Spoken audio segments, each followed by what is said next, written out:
What's up, everybody? It's your girl Berlange. Be Revealed. Welcome back to yet another Be Revealed segment. Oh, it's been a long time coming. As mentioned, if you are following me on Instagram, you know that this video has been a long time coming for me to do an unpacking video. So much has been going on in my life. When I say so much, so much. But before we get started, drum roll please. If you are not part of this community, I need you to subscribe, share this channel with your friends, your family, your auntie, your uncle, everybody. Just share it. And make sure you click on the notification bell so you know every time I post a new video. Okay, where do we start? Where should I start? As you know, I was born with a rare condition called clifford and lately, for the past couple of months, I've had it. I'll get straight to it, no chaser. I'll let you know everything that's been going on with me. This channel, it's all about being revealed. So of course, if I expect you to be revealed, I too must be revealed. So let's start from the beginning, how this started. If you are following me again on Instagram, you will see that I post photos of how my skin ulcers starts. First, sometimes it could be just a little dot, or sometimes my skin would start itching, and whether if I scratch it or not, it will just burst open. That's how it usually happens. But lately I have not had any ulcers, so I'm thinking, whoa, things are great, no more ulcers, what is going on? And I remember the last time I felt like I was going to have an ulcer, I prayed. I said, God, I don't think I can deal with this right now. So please hold on to this ulcer just a little bit. But next time I'll be ready for it. But I don't know what I was really saying. I just don't want to deal with another ulcer. But this time, in the last 3 months, I did not just have one ulcer. I've had 4 of them. Four. First it was just 2. Then I thought I could have managed. And then I got another one. And then another one. To be honest, now this is the moment of truth. Please don't judge me. And even if you do, that's okay. It has been hell. So much so that some nights before I go to bed, I say my prayer and I say to God, look, I cannot take this pain. Let tonight be the night. I couldn't just take it. I couldn't take it anymore. At some point, I was just thinking, what if I just cut off my leg? Would I be better?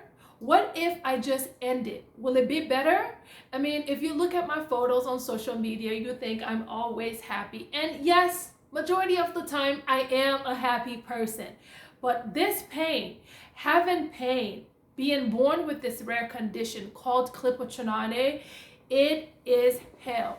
First, I'm not seeing any doctor because it's so rare. Remember, one out of 100,000 people are affected with this condition. So I don't have a doctor I'm seeing. And with the pain, there's absolutely nothing you can do but take pain medication. The least doctor has told me to do is just keep wearing my compression stockings. But when my skin is broken into ulcers, it is totally a different ballgame. So I've suffered. Some nights I didn't even think I would make it to the next day.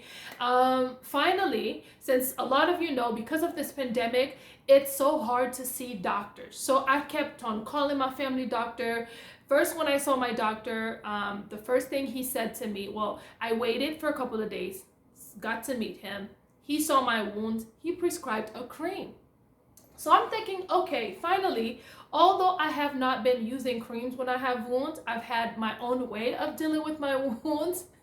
I'm not going to tell you because I don't want to get in trouble, because some of you will definitely try it. But I've been using the cream. Little did I know the cream was too harsh on my skin, so it was messing with my skin. So my skin wound was getting deeper and the wound was getting wider. Then I lost all mobility. I couldn't walk. I couldn't walk for like a good 3 weeks. At some point, I was just crawling around. And then until I got the crutches, I started using the crutches, which was a lot. By the way, those of you who use crutches, shout out to you, because it is work. It is work. My hands was hurting. I couldn't even feel them. I'm like, how do people do it? So shout out to you who are using crutches. But moving forward, then when I noticed my wounds was not healing, and that's for the first time ever, I've had wounds that, first of all, 4 of them at once. And for the first time ever, they last this long. Usually it's a matter of 3 weeks or a month, they gone away. These ones lasted about 2 months. So I went back to see my doctor, and I stopped using the cream. Okay, I stopped using it altogether, and I had a friend who came over and brought me a polysporin. Just like that, I started using it and I started to feel better. Can you believe the cream that was prescribed from a doctor didn't work? Oh my goodness, I wanted to strangle him. But I couldn't do that. You already know, I can't do that. But anyways, when I went back to see the doctor, I'm like, hey doc, the cream you prescribed did not work. What is going on? And he's like, so what have you been using? So I showed him. You know what this doctor said to me? No, you guess. Guess. You need to guess. The doctor said to me, oh, actually, this is what we usually prescribe to our patient.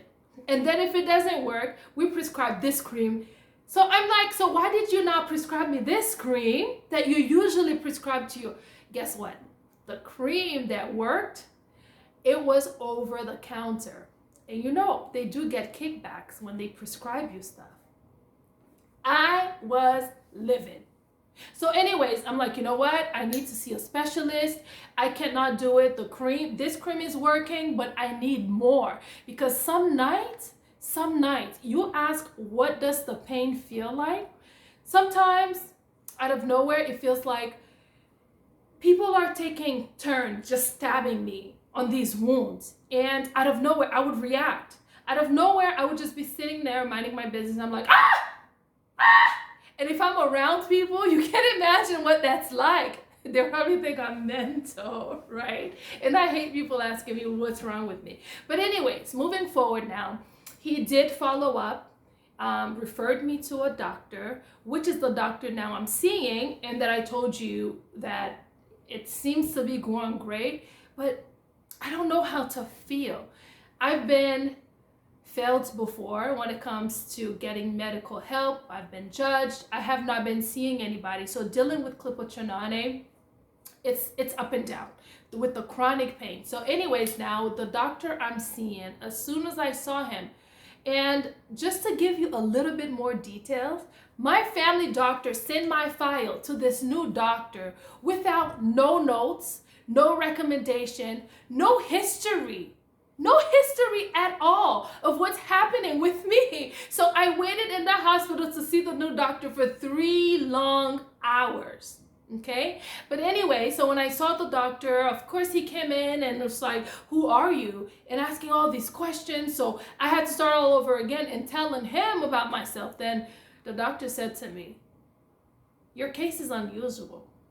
You don't look like a clipotronane patient. I didn't know how to take it. At first I'm like, what does a clipotronane patient look like? But anyways, as much as we talked, I wanted to hug the doctor and say, oh my gosh, thank God I found you. But doctors, a lot of them has this way to be very nonchalant. It's like, you're just another sick person. You're just another people who just here trying to get my help. And like, I'm so over it. You know that feeling when you meet doctors or some nurses that's been in the field for so long and they're so used to seeing patient, they just, in a way, they just don't care. You're just another number. So anyways, we talked some more, and he asked so many questions. But I didn't mind answering these questions because it felt like we were going somewhere. Then that brought us where we are now. I just started seeing him. He sent me to get treatment. I am now doing treatment and my wounds are healing beautifully. I'm saying all of this to say that this is where we are now. Sometimes it's not because help is not available. Help is available. And with us that deals with rare condition, more than likely, it's so hard to find a doctor that first of all knows about our condition and can help us. So we end up suffering. For me, I've been suffering for years. I got to the point where I stopped trusting in doctors. I stopped wanting to hear about doctors. I've done things for myself to manage with this condition and with the skin ulcers until I got to this point now that what I was doing years ago isn't working anymore. So I had to get some help. I had to get help. And this is where we are now. Although I don't know what's going to happen, what is happening, so far treatment is working. If you find yourself in the same predicament or the condition that I am, I will say to you, keep going, keep looking for help, keep pleading, talk to other people about your condition, try to seek help until you find something that works for you. There's so much more details, things that happen in between, but of course I want to keep this video short. If you want me to do more videos about my condition and how my doctor appointments are going, please let me know. I'll be more than happy to keep you in the loop. And for now, this is it. I love you. Thank you for watching. You can share this video if you have any recommendation. I know a lot of you asked for the doctor's name. I will be putting his name in the description box. And if you have any questions, feel free. I am open, I am available, and I would love to keep this family thing going. I appreciate you. Keep loving. Be revealed. Best foot forward.